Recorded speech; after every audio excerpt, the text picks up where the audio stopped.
Okay, so it's 9 o'clock. I've been told that I need to start on time. So we're gonna have a word of prayer, and then we'll get started. And then hopefully, I have no idea how to do the pacing. I don't know if I'll end way early or run out of time, but I'm gonna do my best to keep it between 9 and 9:45. I know some people have farther to drive to get to church. So let's start with a word of prayer. All right, let us pray. Dear Heavenly Father, we thank you for allowing us to come together this morning as a body of believers and to study your word. We pray that you will open up our hearts and our minds as we go over these scriptures, and that we may learn more and learn to apply it to our daily lives. It's in your Son's name we do pray. Amen. Amen. Okay, so our lesson today will be looking at John chapter 6, verses 1 through 15, 25 through 35, and we'll be looking at the miracle of Jesus feeding the 5,000. So before we get started, I'd like to look at verses 1 through 15. So if I can get a volunteer, we'll just read verses 1 through 15, and then we'll kind of have discussion questions, and we'll go back and go through each verse a little at a time. But I guess for right now, let's just kind of read through that first section. Anyone, Hal, could you read verses 1 to 15? Oh, Hal, can I hear you? Chris, I'm just joining. I gotta find the verse. Okay, sorry. No problem. Where are you? John chapter 6.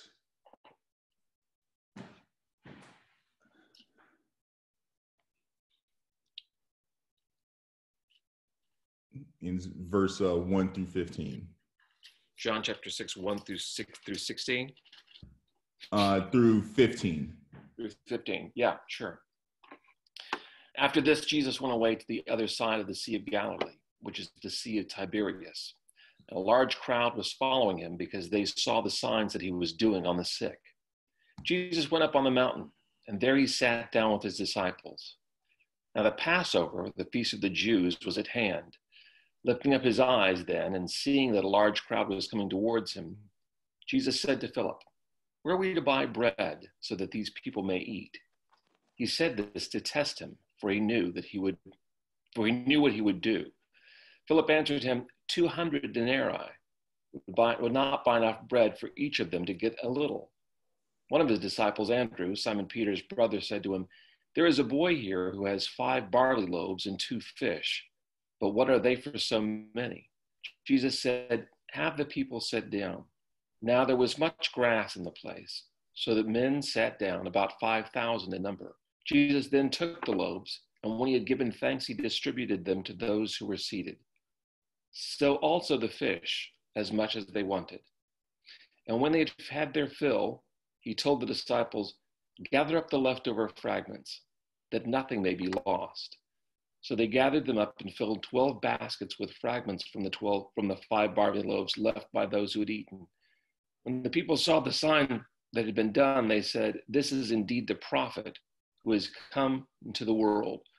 Perceiving then that they were talking about that they were about to come and take him by force, to take him by king, to make him king, Jesus withdrew again to the mountain by himself.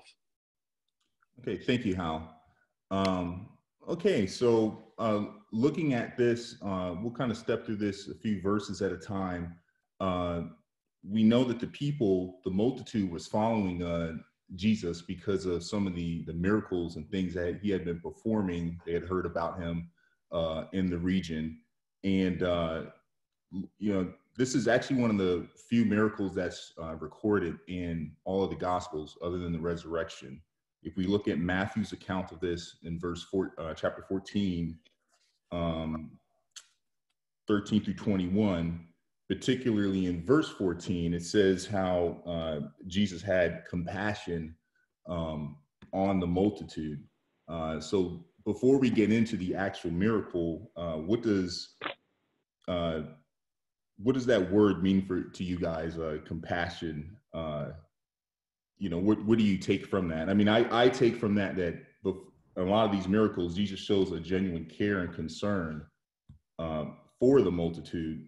And to me, a lot of times, before we as Christians can even help someone that we're trying to influence or teach the word to, maybe first we need to help them in their lives, whether it's a coworker or someone at work that we're showing kindness to. We get to know them as a person before we even ever get to share spiritual things with them. And that's how I kind of see Jesus doing with this. I mean, there may be some people that were there that would just, just by being fed, that may have been hungry or destitute. They're okay, who's this Jesus guy? I need to know more about him, follow him, get to hear, more of what he's talking about. So that's what I see with the compassion part. And that's Matthew chapter 14, verse 14. And anyone have any commentary or anything you'd like to add on that part?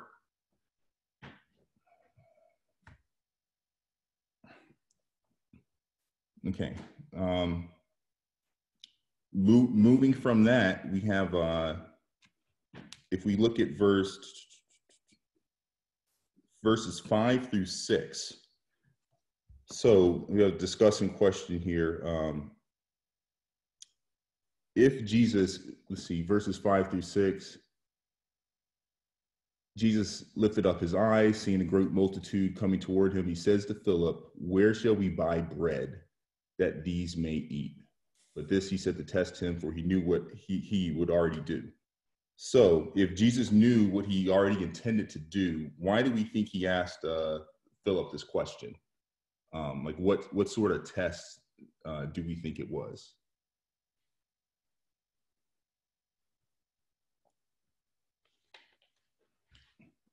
I'd say to test his faith, to see how much he believed.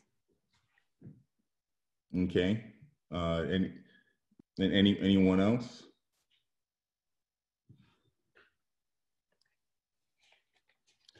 To see if he trusted that God would provide and that Jesus actually could take care of everyone, maybe. Mm-hmm.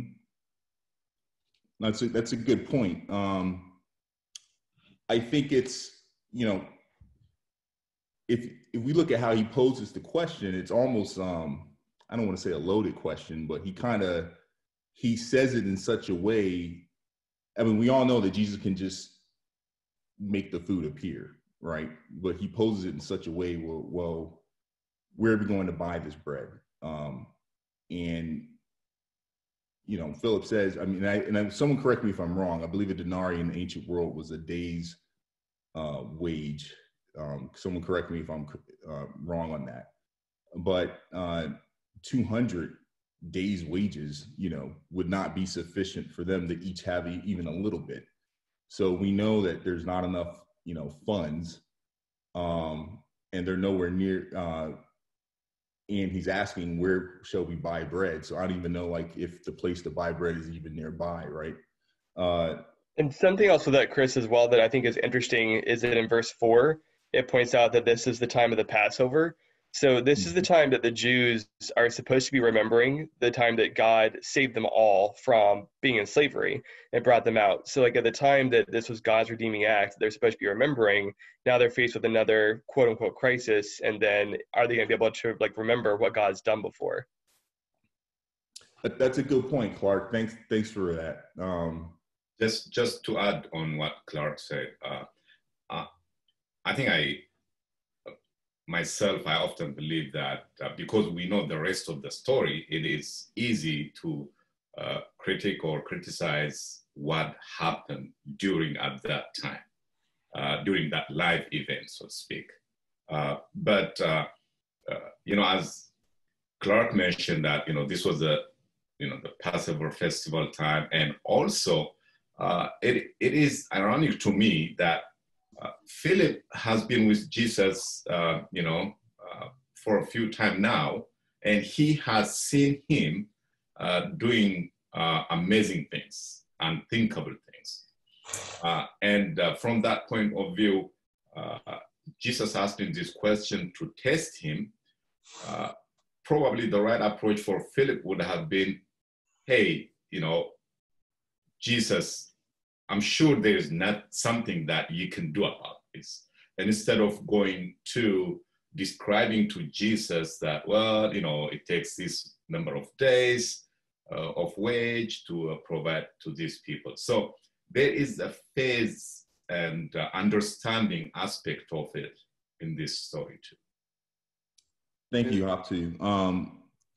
One of the things I just took from it was how, Philip's thinking, well, there's not enough money, right, to buy food. If we go forward to,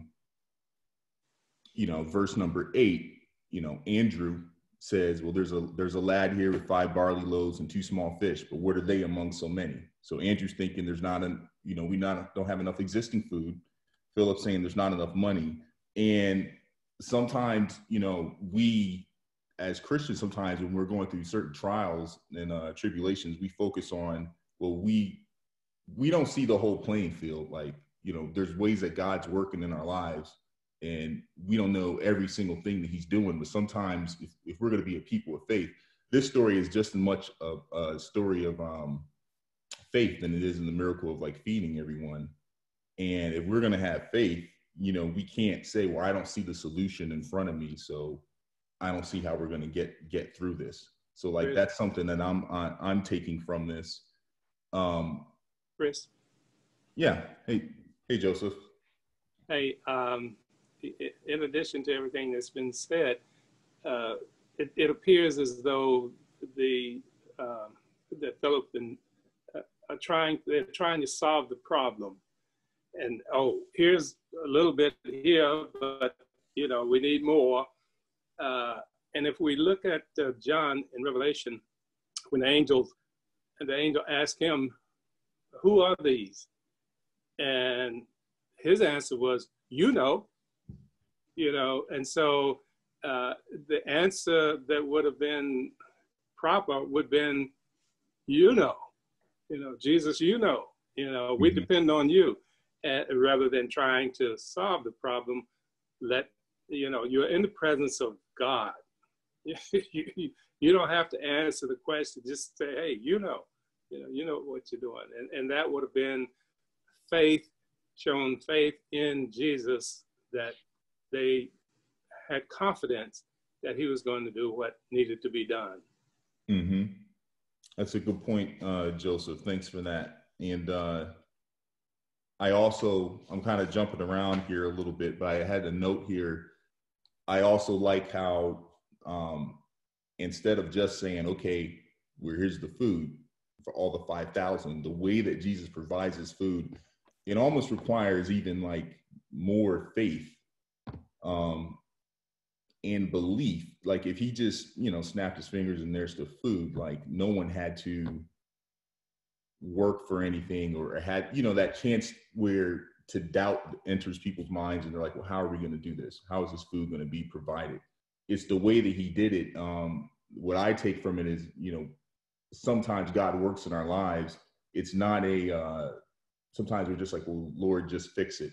Just make everything better, and we want the immediate, just let it be over and done with now. And sometimes things go about in this, we think at the time, this drawn out way, but it's a way of making us stronger. And if we're honest with ourselves, when we look back at the situation, whatever it was, our faith has increased as a result. And so God has actually worked in our lives and helped us. And I look at the way he chose to provide this food for the 5,000. It was a way to increase all of his disciples' faith, I believe. Okay. Anyone else have anything they want to add before we move forward? Hey, Chris, this is John. I just noticed it's almost hilarious when the people were there to have their sick healed, miracles to be performed, and I'm sure it's pretty well known that Jesus doesn't roll down to the supermarket if he needs something. I mean, he when there was wine needed, his mother asked him to fix it. So it's just I just kind of noticed that, and like Clark brought out, it is the time to remember the miracles of God, as in history too. So just kind of funny. I don't know if maybe some of it was, I don't know if sarcasm is the right term or not, but yeah, or maybe he was being that way and they didn't pick up on it. Who knows? Thanks, Sean. Okay, and let's see, going forward. Actually, a little side note here, but the little boy of the story is kind of the unsung hero who just happened to have this food. So I kind of wish I knew more about him. I don't know if that was food that he had provided, just he had for just his family. But we see Jesus was able to take from that small amount and make a larger amount. Okay, verses 10 through 11. Jesus takes the time to give thanks for the meal. So, in your opinion, why do you think it's important that we pray for our meals today? Or what do we take from this, Jesus praying for the meal? I'll open up the floor if anyone has something they want to add before I say my thoughts on that.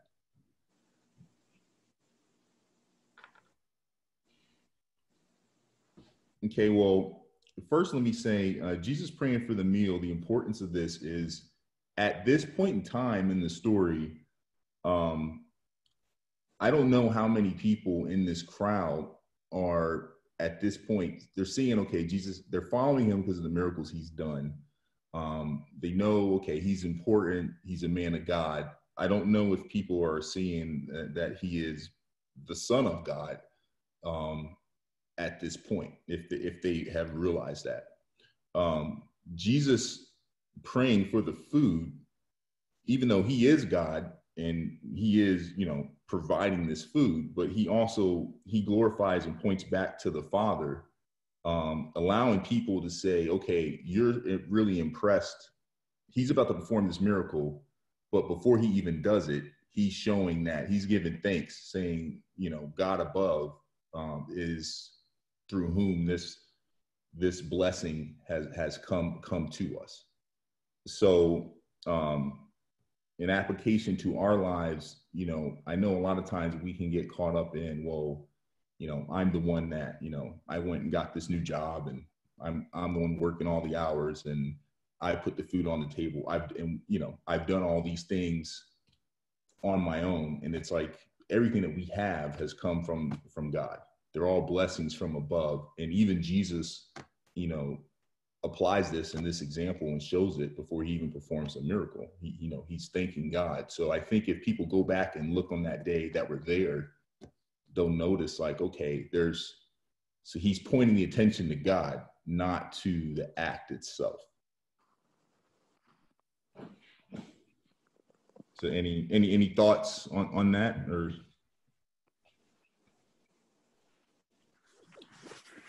hey, Chris, this is John again. I mean, I guess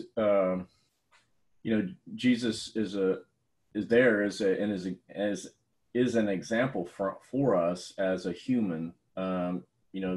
Hebrews chapter 2 verse 9 teaches us that for a little while Jesus was made lower than angels, and so he's an example for us. And then also I think, I don't remember which verse it is, but all things are well, I know First John, it teaches that all things are created through Jesus by God. Everything that's created, us, the earth, the food that we're going to eat, or the plants that led to the food. So, and then all things are held together by him. So even the atoms and the molecules, everything that's there.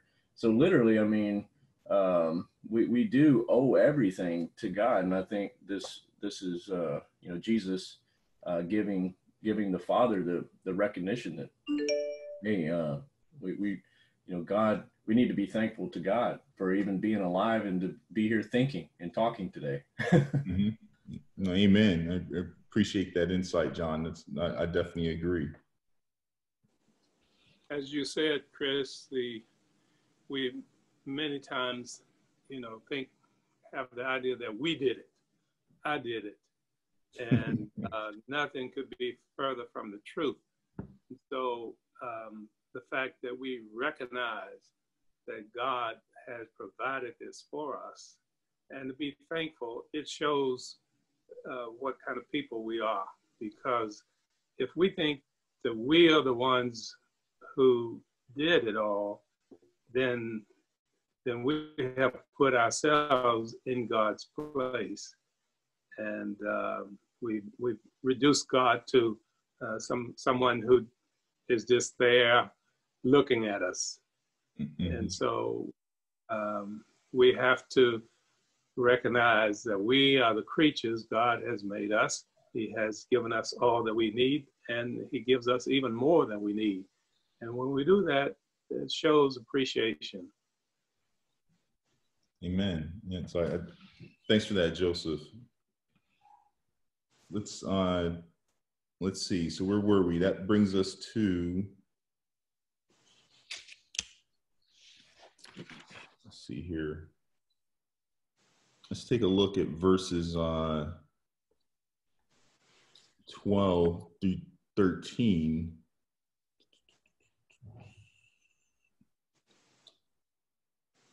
So, well, before I get to that, so after he blesses the food,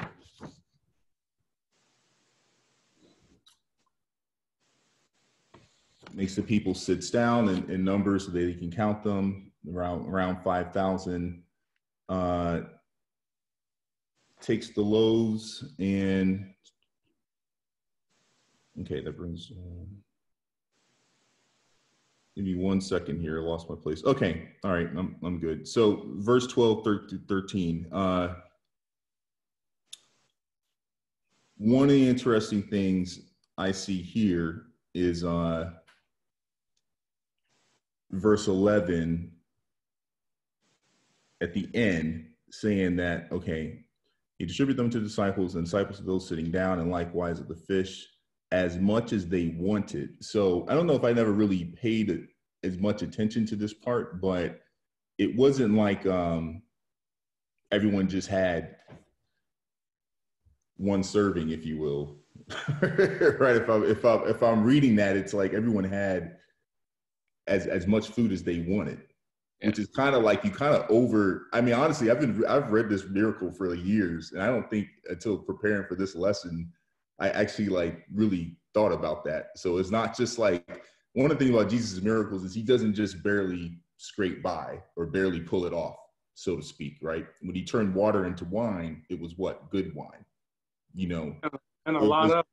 Yeah, exactly. So it wasn't just here feeding the 5,000, it's in abundance.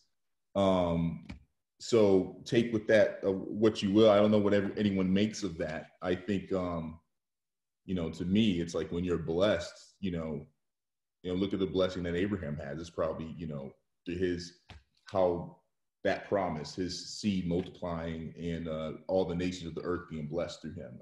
I don't even know if he could envision it being to that extent. So it's just something to think about, just looking at that. I just wanted to make a comment on that real quick. Chris? Yes. It reminds us also of the manna that came down from heaven.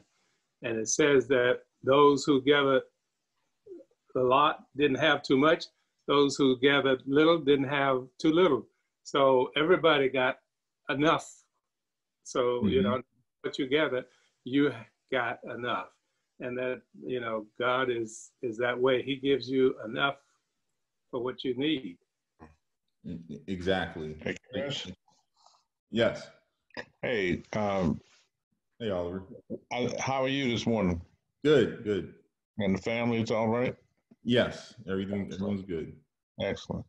So I think that point you just made is one of the more important points, because one of the things that I think Jesus wants out of this miracle, and I think he always has an agenda when he performs these miracles, is not just general faith, but a faith that, reveals who he is. I mean, one of the things that we have to understand when we have faith is who Jesus is, what he's capable of, and, why we need to trust in him for our own salvation. And so,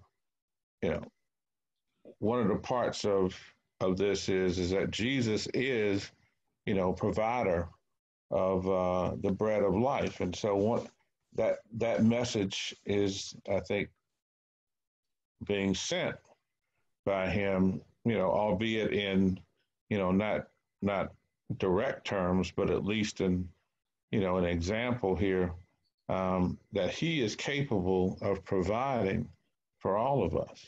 And so I'm not sure that they're all getting it. I think, they're all happy to be fed and fed to the full, but I think, the deeper message for him is, you need to understand who I am. You need to understand what I'm capable of and why you need to have faith in me. And I think to add to that as well, with the faith and the abundance piece, it's reminding me of Malachi chapter 3, where the issue has been that the people were not bringing the tithes to God. And he specifically says, like, test me in this and see if I will not throw open the floodgates of heaven and pour out so much blessing that there will be not room enough to store it. And this is just like a fulfillment of that. Yeah. Mm-hmm. No, thank you for both of those points. Those are excellent. I don't know if what the Greek translation on this is, but the English says as much as they want. So it's not Jesus is not made on what they need, but what they want. We know the difference between the need and the want. So this abundance of blessings, this abundance of providence by him is just as it has been said, that there is no limit when God decides to bless us in our life in any way, form, or shape. He just pours, just like what Clark read. Test me, so I will open the windows of the heaven and all that. So it just shows that even in this story, that Jesus didn't give, all right, a person needs, one loaf of bread and a piece of fish and this and that. Just like what you said earlier, that I think there was seconds and thirds and fourths. These people just ate. So it's amazing that God never puts any limit to whatever that he plans to give us. Up to you're saying they pigged out. Something like that. But again, I don't know if you will have time to go back to the little boy. This is one of my favorite story about, in the gospel. I always fascinated by that little kid. You see the number of people who were there. Only the men were counted. That was 5,000. So, if we say 50% of them were married, and if they have their wife with them, we're talking a lot of people. Mm-hmm. But only that boy, at least in the story, was the only one who had food. So, my mind often wonders, even though really it's not the core of the message, but, was he a shepherd that he was out there to care for the sheep, and so his parents gave him some food. So, but on the sudden, when you see all these people, he just decided leaving the sheep and following Jesus to be with them. And how did Andrew get to know him? Mm-hmm. All that thing. So anyways, I want to read that message. Well, one other thing I'll tell you about the little boy too is not only does Jesus perform like a great miracle with such a small amount, but it just shows how God can work through people who may not be significant. This is a child. I'm sure there could have been people of stature or who were known, or, I'm sure you had your more popular people or more influential people within that crowd of 5,000 people. If we include the, women and the children, maybe it was 10,000, I don't know. But he works through that child and what he has to provide this blessing to everyone. So something else to think about there is that don't worry about, how big or small or how known or unknown you are. Like, God can work through you.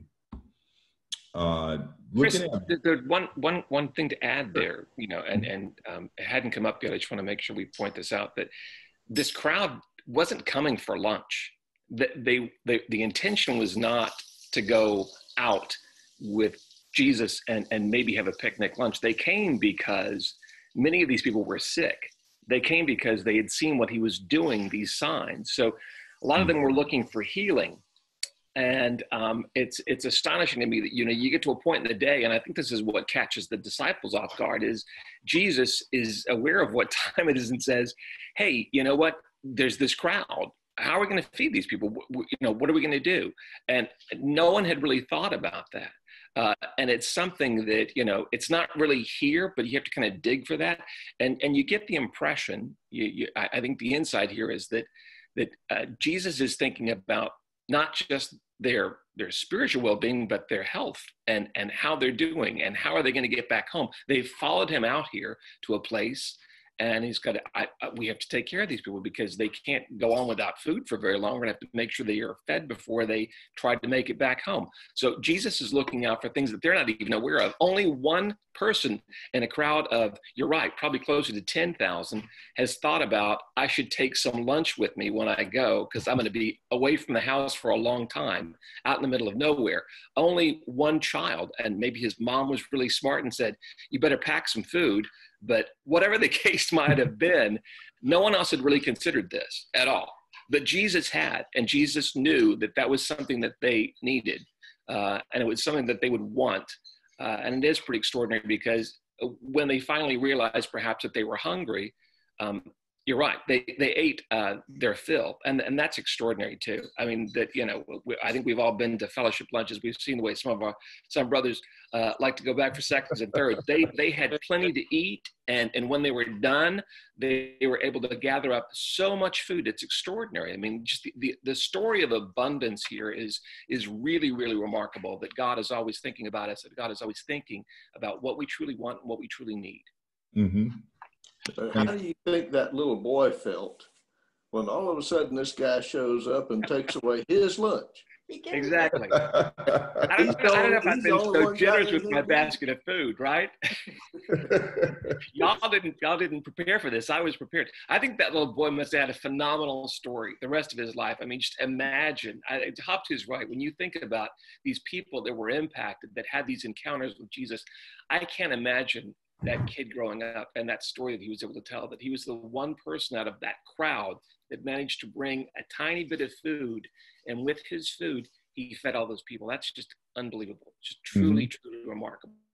One other lesson that we can get out of that is that even though people didn't bring food, what they brought was a hunger for what Jesus was saying, for the message that Jesus had. And that's probably even more important than bringing food. If you remember Martha and Mary, and Martha was complaining to Jesus about Mary not helping her fix the food. And Jesus told her that Mary had chosen the more important thing. So the people, even though, they didn't think ahead, what they came out for was the word that Jesus had, and that is more important than food, because God can provide us with the food that we need. Yeah, one thing to note too here is Jesus makes sure in verse 12 that gather up the fragments that remain so that nothing is lost. So you see, even though there's this abundance, he wanted to make sure that the people weren't, wasteful, and that they didn't take what he had just done for granted. So that's something to take from this as well. It's very interesting. I mean, clearly, Jesus could have just kept, he could just create food out of nothing, but he's teaching the lesson here that, hey, don't waste this, gather up everything that I've provided for you today. So there's something to take from that as well. Yeah, Chris, I wonder if that also echoes back again to what happened in the Old Testament, because God would always give the quail and the manna, but if they tried to keep it other than the Sabbath day, it went bad. Like God didn't allow them to keep it. Mm-hmm. Yeah, that is a good point, Clark. I was actually thinking about that. I was wondering, well, in that instance, you weren't allowed to keep more than what you needed for that day. And then here, yeah, I was looking for a correlation, but that's a good point. And who got the baskets? Oh yeah, that's another good point. Yep. All right, Chris. 12 baskets, one for each disciple. Yeah, we know. Chris. Hey, Kevin. This is Kevin, and I've been sitting here listening and not making comments, but just being part of the class. But this business of the food that was created, and the fact that everybody had as much as they wanted, but I think what I would like to make a point about is the 12 baskets full that were gathered at the end. Now, whenever my company has a picnic or a Christmas party or something, and they order in food for, maybe 75 people or something like that, they always order far more food than they're going to need. And at the end of the parties, we always gather up all the food as much as we want. Some of us take some home, but there's still a lot of food left, and we pack it up and we send it to a local shelter so that the homeless of the community get some food to eat. So my thought about these 12 baskets is, this is another way for Jesus to say, you need to feed the poor. Not everybody that was there was poor. There were certainly rich folks there and wealthy folks that just came out, as Joseph said, to hear the word of God spoken for the hunger of that. But this gives the disciples an opportunity to take these 12 baskets of food and go feed the poor, which is what Jesus has always talked about, that the poor will always be with you. So here, take this food and go feed the poor. Take this food away from this dry desert and go back to the people that haven't been able to be here and be benevolent to the people that are not here. That's my take on it. And thanks for that, Kevin. No, that's an excellent take. And yeah, we see that the filled 12 baskets with the fragments of the 5 barley loaves that were left over. And we see them saying in verse 14, once they see this sign, this is truly the prophet who has come into the world. And so the people in verse 15 seek to make Jesus a king. And so he had to depart from them. So I'm to see where we're at in time. There's 10 more verses I want to get through. So I'm going to actually go to these real quick because I want to touch on this last part when they see this miracle and they, want to make Jesus king. So verses 25 through 35, I believe. Yeah, 25 through 35. So, let's see. And when they found him on the other side of the sea, they said to him, Rabbi, when did you come here? Jesus answered them and said, most assuredly I say to you, you seek me, not because you saw the signs, but because you ate of the loaves and were filled. Do not labor for the food which perishes, but for the food which endures to an everlasting life, which the Son of Man will give you, because God the Father has set his seal on him. Then they said to him, what shall we do that we may work the works of God? Jesus answered and said to them, this is the work of God, that you believe in whom he sent. Therefore they said to him, what sign will you perform then, that we may see it and believe you? What work will you do? Our fathers ate the manna in the desert, as it is written. He gave them bread from heaven to eat. Then Jesus said to them, most assuredly I say to you, Moses did not give you the bread from heaven, but my Father gives you the true bread from heaven. For the bread of God is he who comes down from heaven and gives life to the world. Then they said to him, Lord, give us this bread always. And Jesus said to them, I am the bread of life. He who comes to me shall never hunger, and he who believes in me shall never thirst. So now this is the interesting part. So in verse 14 and 15, we have, oh, truly he's the prophet who's coming to the world. And Jesus can tell they're going to try to force me to be king. But then here we have a day later. And in verse 30, it's, well, what sign will you perform that I may see and believe? Now, this is kind of funny to me because like the day before, and what I take from this is, you know, people get caught up in the moment. You know, what can we learn from this? I mean, and even us, we can be guilty of it. You know, we could, you know, Mike or whoever, you know, can preach a great lesson on Sunday.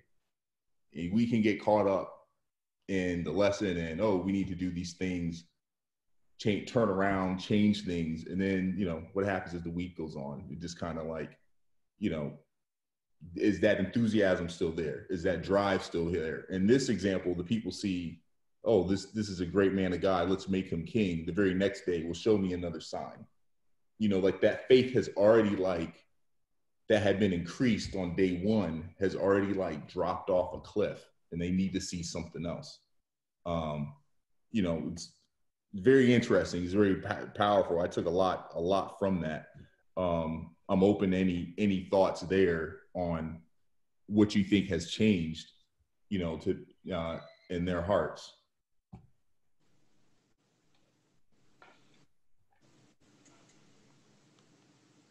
One of the things I'll say is I think the people,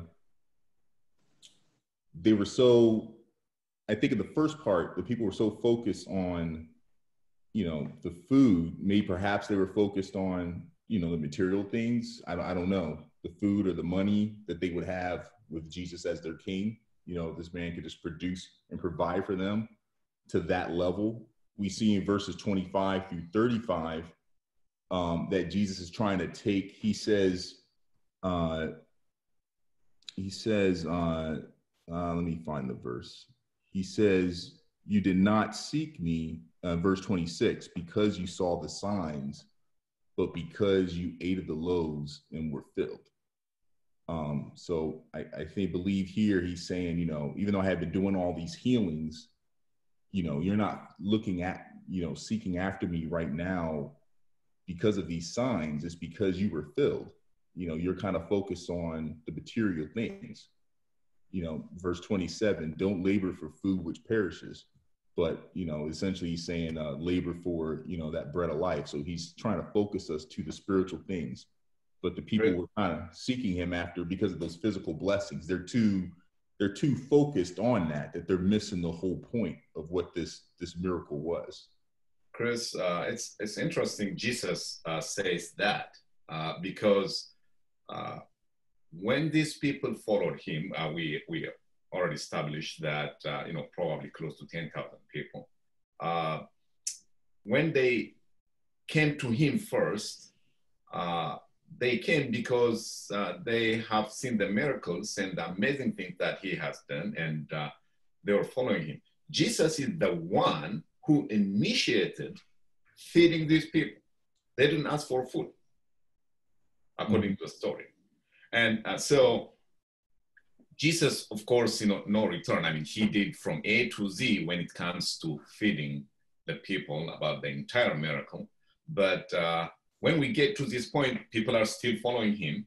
Hey, we're looking for you, you know, where have you been? And Jesus all of a sudden comes back to them and says, oh, you're following me for food. You know, so it's a kind of, you know, puzzling to me. Why would Jesus, you know, would say that, even though he's the one who initiated about the food? But initially, we know these people followed him for the miracles. So it's kind of interesting to dig deep there and study a little bit more. So. Mm-hmm. Hey, Chris, this is John again. I just wanted to draw our attention to Matthew chapter 13 and verse 20, where it's talking about the parable, the kingdom of heaven and the seed falling on the different locations.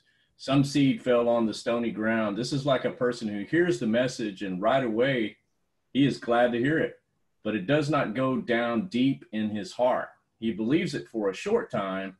When trouble or hard time comes because of the message, he stops believing. So just maybe that's why because yeah, I'm with you. It's just almost hilarious, right? I mean, they see people being healed. They just saw the whole crowd being fed. And how many other miracles is Jesus known for? So yeah, no, thanks for that. That's an excellent point. Yeah, it's baffling how you can see that, and keep in mind, like, this is not the only sign. They've been seeing signs, right? So I don't know how many people were healed. They were following him because they knew he was healing people, and he had been healing people, healing the multitude before he even fed them. So like they've been seeing signs like all throughout this whole period, and yet they still need more.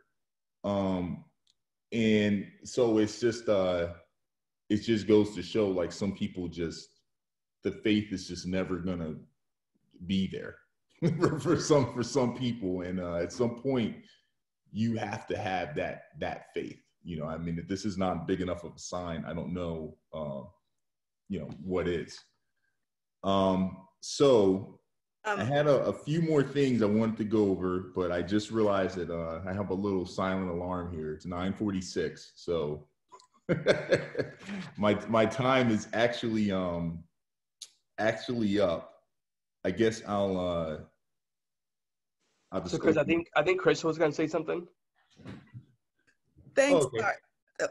I'll be quick. I was going to say, I think it also makes them human, that God will do so many things for us, and then the same situation can present itself a couple years, a couple months later, and we get all worked up and stressed out again, instead of remembering he took care of all of this. I have a little God's bag that I put things in, and every so many years I find it, and I take all the slips of paper out, and I go, oh my goodness, he solved all this stuff. Why do I ever get worked up about anything in life that comes up? But we're human, so we do. And so I think they were just being us to some extent. No, thanks for that. And even during these times, with COVID-19 and everything, I mean, I know when the pandemic first hit, and I was like, after those first 3 or 4 times going to the grocery store and I was able to get nothing, I start kind of, I start getting a little worried, and I'm like, am I going to be able to get food for me and Nicole? And you start like, oh, I need to buy another refrigerator, and can I, like, protect our home? It looks like the world's coming to an end. Do I need, like, bullets? And, it's like, exactly. You reach this point of, like, you just go like crazy, and you don't, like, it's that verse that says, like, be still and know that I am God. Like, it's the world's in God's hand. But, like, even as Christians, how could we, just how these people, like, they needed the sign, like, at that point, why did I need all this assurance, not knowing, like, look, God has this, like, there's no need. We as Christians, we need to look different than the rest of the world and not running around like the sky is falling, so I thank you for that insight. That's something I take kind of from this as well. Okay, so it's 9:48. I'm gonna stop there unless anyone has, something else they want to add real quick. Well, I'd like to thank everyone for joining me this morning and bearing with me. And just when you get the chance, I guess if you can read the rest of the chapter, there's some great things in there in regards to when Jesus talks about the bread of life, and how, for some people, these sayings that he's saying is a little too much for them to follow. He even loses some disciples, actually, some of his followers. But thanks for everyone. I'll look forward to seeing you guys, those that'll be at church at 11, and the rest of you worshiping with you virtually. So God bless, and everyone have a great morning.